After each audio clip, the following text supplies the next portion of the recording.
नमस्कार साथियों, आज के वीडियो में हम आपको बताने वाले हैं वृद्धा पेंशन, विडो पेंशन, विकलांग पेंशन और बेरोजगार पेंशन के लिए सरकार ने एक नई पॉलिसी लॉन्च किया है। और इस पॉलिसी के तहत जितने भी वृद्धा अवस्था में यानी 60 साल से ऊपर के बुजुर्ग हैं, 18 साल से ऊपर के युवा हैं और 18 साल से ऊपर या उससे कम उम्र के विकलांग भाई हैं और विधवा अगर 18 साल से ऊपर की उम्र की विडो हैं तो उनके लिए आज के वीडियो में हम बहुत बड़ी पेंशन से जुड़ी अपडेट लेके आए हैं। तो सभी साथी भाइयों को सबसे पहले मैं बता देना चाहता हूं, अगर आपको पेंशन की रिक्वायर्ड है या आपकी पेंशन कम आ रही है या आपने अभी तक पेंशन के लिए अप्लाई नहीं किया है, आप विधवा हैं, आप वृद्ध हैं, आप नौजवान हैं, बेरोजगार हैं और आप विकलांग हैं, लेकिन आपको पेंशन से जुड़ी अपडेट नहीं मिल पा रही है और ना ही आपको पेंशन दी जा रही है।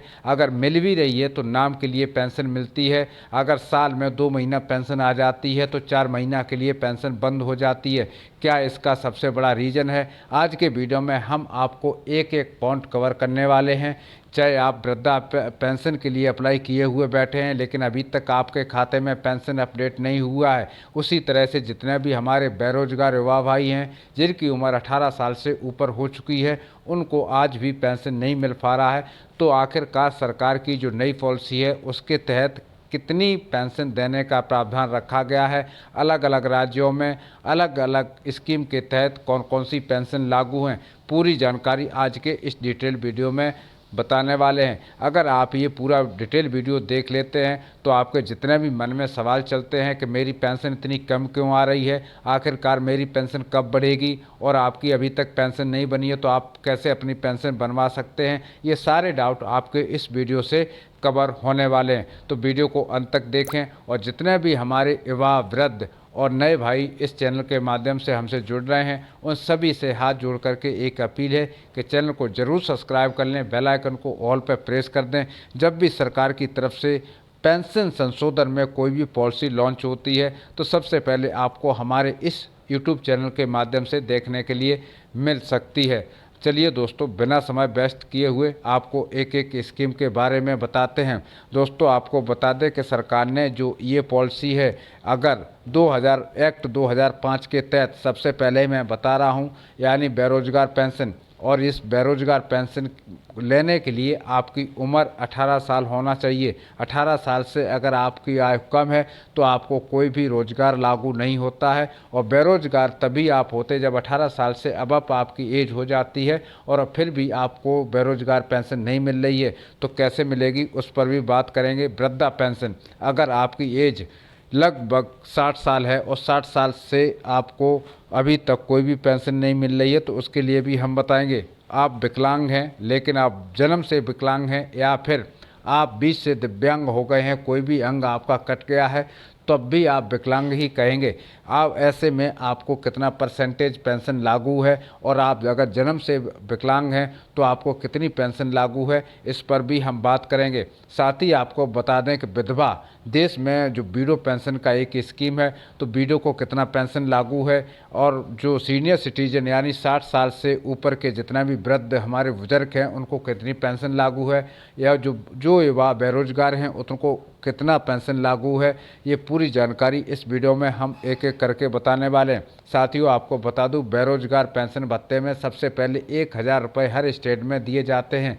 इसमें कुछ ये सरकार की तरफ से दिए जाते हैं 1000 रुपये। जब जिस भाई की उम्र 18 साल से ऊपर है वो अगर पेंशन बनवाता तो उसको महीने के 1000 रुपये केंद्र सरकार की तरफ से मिलेंगे और 500 रुपये उसको राज्य सरकार की तरफ से मिलेंगे, यानी बिना कुछ किए हुए 1500 रुपये आपकी महीने की पेंशन मिलती रहेगी। ये उनके लिए है जो शरीर से बिल्कुल हेल्थी हैं, स्वस्थ हैं, पढ़े लिखे हैं लेकिन कोई रोजगार नहीं मिला है। बात करते हैं विकलांग की। अगर आप विकलांग, जन्म से विकलांग हैं और अगर आपकी एज 18 साल से कम है तो आपको 2500 रुपये प्रति महीना आपकी पढ़ाई के खर्चे अलग से मिलेंगे, यानी पेंशन में जो वृद्धि होती है उसके अलावा।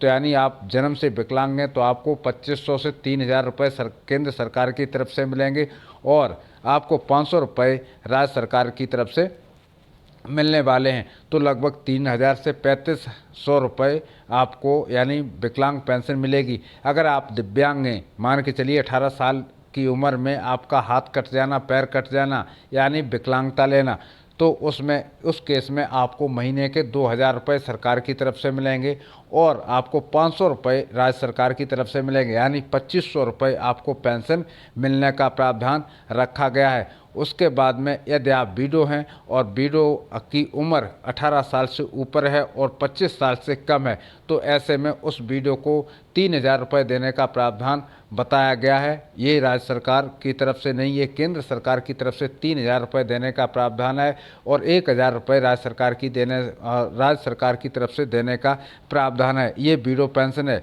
जो कि आपको टोटली 3 से 4,000 रुपये मिलते हैं। फिर ये स्कीम अलग अलग राज्यों के हिसाब से अलग अलग हो सकती है। अब बात कर लेते हैं जैसे कि जो हमारे वृद्धा पेंशन है यानी 60 साल जिनकी उम्र हो चुकी है, उनकी पेंशन में बढ़ोतरी कब होगी। हालांकि उनको ऐसा नहीं है कि 60 साल से पहले पेंशन नहीं मिलती है, 60 साल से पहले भी पेंशन मिलती है। जिस हिसाब से दिव्यांग और विकलांग जो भी बच्चे या नौजवान हैं उनके साथ में जो पेंशन मिलती है, और उसी के हिसाब से जब जो वृद्धा पेंशन होती है 60 साल से जब उम्र ज़्यादा हो जाती है तो वृद्धा पेंशन में 25% की वृद्धि और कर दी जाती है। अगर मान के चलिए अगर 40 साल की उम्र में आपने पेंशन लेना शुरू किया और वो पेंशन आपको कौन सी मिलती है, बेरोजगारी पेंशन मिलती है। उसके बाद में जब आप 60 साल के हो जाते तो आपको क्या वृद्धा पेंशन भी मिलने लगती है, और जब आप 60 साल के बाद 70 से क्रॉस करते हैं तो उसके ऊपर और 25% बढ़ जाती है। यानी जैसे जैसे आपकी उम्र होती है वैसे वैसे आपकी पेंशन भी बढ़ती है। अब बात करते हैं कि आखिरकार जिन युवाओं की या बूढ़ों की या विकलांग की, दिव्यांग की और जो हमारे बुजुर्ग हैं उनको पेंशन नहीं मिल रही है तो क्या कर सकते हैं। तो सबसे पहले आपको एक परिवारजन लिस्ट निकलवाना है। जैसे कि वो कहाँ से निकलेगी ये भी मैं आपको बताऊंगा कि परिवारजन लिस्ट कहाँ से निकलेगी और कैसे निकलेगी। तो आप अपने तहसील के ब्लॉक में जा कर के जहाँ वहाँ पर एक सेक्रेटरी होता है आपके मौजे का, उससे बोलो हमको अपने परिवारजन की लिस्ट निकाल के देगा, यानी एक परिवार की नकल देगा जिसमें पूरे परिवार के सदस्यों की गणना होती है और परिवार के सदस्यों का डिटेल्स होता है कि आप क्या बेरोजगार कर रहे हैं या क्या आप अभी कर रहे हैं। ये सब करने के लिए आप ऑनलाइन भी आवेदन कर सकते हैं इसके लिए, यानी आप एक तो बेरोजगार पेंशन लेना चाहते हैं उसके लिए भी आप ऑनलाइन आवेदन कर सकते हैं। और सेम स्कीम आपका आधार कार्ड, जन्म प्रमाण पत्र तो उस समय नहीं होता था, आधार कार्ड, पैन कार्ड और मूल निवास और परिवारजन की लिस्ट, ये सभी पेंशन धारकों के लिए न्याय जरूरी हैं। अगर किसी के पास ये डॉक्यूमेंट कम है तो ऐसी स्थिति में उनको पेंशन नहीं दी जाएगी। और सारे पोर्टल पर पेंशन योजनाओं के सरकारी पोर्टल पर आप ऑनलाइन अप्लाई कर सकते हैं, चाहे आप विडो पेंशन से अप्लाई करें या वृद्धा पेंशन से अप्लाई